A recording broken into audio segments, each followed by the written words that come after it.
Aujourd'hui, je vais aborder le thème de l'entourage. Et oui, j'ai mis du temps en vrai à parler de ce sujet-là, même si, tu vois, je lançais quelques petites brides par-ci, par-là. Parce que, en vrai, j'ai un avis tellement tranché sur ce sujet-là que je me suis dit, Ali, il faut que tu sois en forme pour l'aborder. Il faut que tu sois en forme pour dire les choses. Il faut que tu sois très clair dans ce que tu veux dire. Ou du moins essayer de l'être. Parce que la semaine dernière, j'ai parlé d'auto-sabotage. Également, tu sais que j'adore parler de réussite, d'aller en direction de ses rêves, de ce qui fait le plus de sens pour soi. C'est quelque chose que je répète énormément sur cette chaîne et que je martèle. Peut-être à force, tu peux même avoir l'impression que je radote, mais je pense que c'est tellement important que tu le rentres dans ta tête que je vais continuer à le faire. Mais aujourd'hui, en parlant d'auto-sabotage, comme je l'ai fait, en parlant de la peur du regard des autres, il y a un thème commun à ces deux choses-là et qui prend racine dans notre entourage. Parce que je sais qu'en vrai, il y a beaucoup de personnes, que ce soit sur les réseaux sociaux, dans la vie de tous les jours, qui ont envie d'avoir une vie complètement différente de la vie qu'ils sont en train de vivre et pourtant continuent à avancer dans une direction qui leur convient pas. Et peut-être que c'est ton cas. Moi, je vais te dire clairement, sans prendre de pincettes, qu'est-ce que je pense de ça. Et surtout, comment moi aussi j'ai fait les choses. Il faut savoir que pour moi, quand je parle d'entourage, je parle aussi bien de l'entourage familial que de l'entourage professionnel, que de l'entourage amical, que de l'entourage social, etc. Bref, l'entourage, c'est une partie très prenante de notre vie. Parce que comme je l'ai déjà dit, nous sommes des êtres de lien social.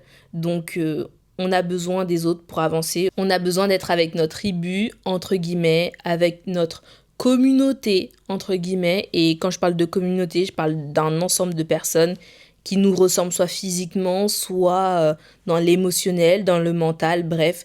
Nous avons besoin des autres. Quand on arrive sur Terre, on a un entourage qu'on ne choisit pas, c'est-à-dire nos parents, notre famille.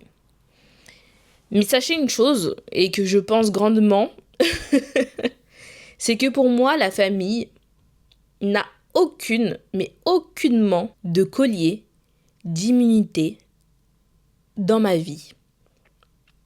Oui, oui, oui. Tu vois, un peu comme dans koh, si tu connais koh, tu sais, à un moment donné, tu peux trouver des colliers dans la jungle et tout, et te protéger, et on ne pourra pas t'éliminer lors du conseil.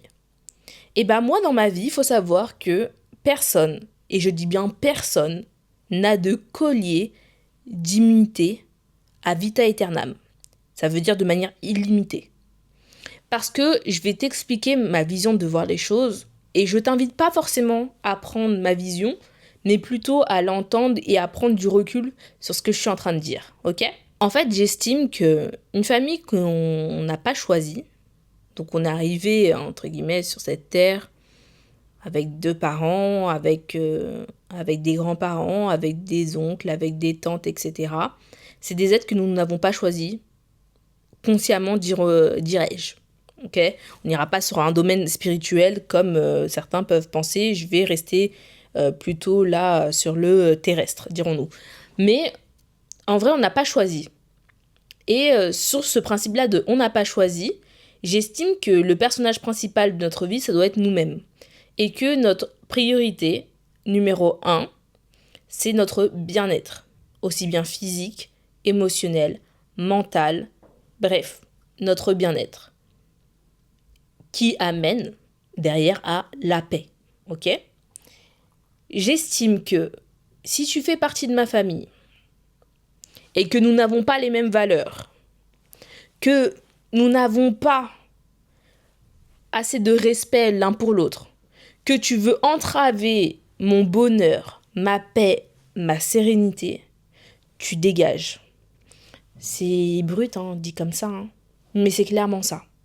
Parce que je pense que certains membres de notre famille, et je prends tous les membres de notre famille, pensent que ça y est, c'est des gens qui sont en mode VIP et qu'ils ont le droit à tout. Attention, on peut être en désaccord avec des membres de notre famille, mais tout se fait dans le respect. À partir du moment où le respect n'est plus, je pars du principe qu'il faut sortir ces gens-là de notre vie. Et il faut arrêter d'être dans une certaine loyauté pour des gens qui ne nous respectent pas, pour des gens qui n'entendent même pas les choses ou ne se remettent même pas en question. Et c'est ok, on n'a pas besoin en fait d'être proche de toute notre famille. Et puis même, pose-toi juste cette question-là que je me suis posée quand j'ai commencé à avoir ces pensées-là. Si ça n'était pas quelqu'un de ta famille, est-ce que cette personne serait réellement dans ta vie? Et je t'assure, quand je me suis posé cette question et que j'ai fait la rétrospective de beaucoup de membres de ma famille, je me suis dit, ah ouais non, là non, là non, là non, là non, là non. Et je pense qu'il faut qu'on arrête de vouloir à tout prix garder des gens dans notre vie qui ne nous font pas du bien. Quand t'es à côté de ces personnes-là, t'as l'impression que t'es enfermé, t'es étriqué, que tu n'es même parfois pas toi. Alors que c'est ta famille et t'es censé pouvoir être dans un espace de sécurité, dans une safe place avec eux. Donc t'imagines bien que si tu ne l'es pas, ça veut dire qu'il y a un problème, ça veut dire que peut-être vos chemins vont devoir soit s'éloigner ou soit carrément se séparer. Donc là, je viens de te parler d'un entourage que tu ne choisis pas. Maintenant, parlons très rapidement de l'entourage que tu choisis, que ce soit amical, social, professionnel. C'est un entourage dont tu as consciemment la liberté de pouvoir décider qui est ou n'est pas dans ta vie, ok? Sur ce fait-là, juste prends un peu de recul et regarde en fait si en côtoyant ces personnes-là de ton entourage, social ou amical, regarde juste comment tu te sens. Est-ce que tu te sens poussé? Est-ce que tu te sens inspiré? Est-ce que tu te sens valorisé? Ou à contrario, est-ce que tu te sens drainé en énergie? Tu n'as plus d'énergie avec eux? Ou sinon tu te sens rabaissé? Tu te sens dévalorisé? Tu sens qu'on veut te limiter? Regarde juste en fonction de cet entourage que consciemment tu peux choisir, comment tu te sens. Et je t'assure que si tu prends le recul d'analyser toutes tes relations que tu as choisies, tu remarqueras les relations qui t'apportent réellement du bon et les autres relations qui, en vrai, sont un peu néfastes au quotidien. Ok? Donc, pour terminer, le bon entourage, c'est celui qui, en vrai, comprend qui tu es, n'est pas forcément d'accord avec toi, mais a le respect et la bienveillance pour comprendre tes propos, ton point de vue, le fait que tu ne veuilles pas suivre peut-être la même voie. C'est un entourage qui te booste au quotidien, qui te valorise, qui te donne de l'énergie, mais vraiment de la bonne énergie. Vraiment, je t'assure que quand tu ressors de ces moments avec tes amis ou avec la famille que tu as décidé de choisir, t'es heureuse. Tu te dis, ah, j'ai passé du temps de qualité avec eux et waouh, je suis trop bien. Je t'assure que cet entourage-là que tu possèdes et que tu prends le temps d'analyser, que tu prends le temps de choisir, cet entourage-là va tellement te pousser à aller plus loin. Car en fait, c'est des gens qui vont être tes premiers supporters, supportrices. Et quand tu as un coup de down, tu as besoin d'avoir cet entourage-là. Tu as besoin d'avoir parfois une petite voix qui te dit « Ok, tu peux y arriver. Ok, c'est pas grave, t'es fatigué. Je crois en toi. Relève-toi. » Parce que, encore une fois, nous sommes des êtres de lien social et nous avons besoin des uns et des autres pour avancer.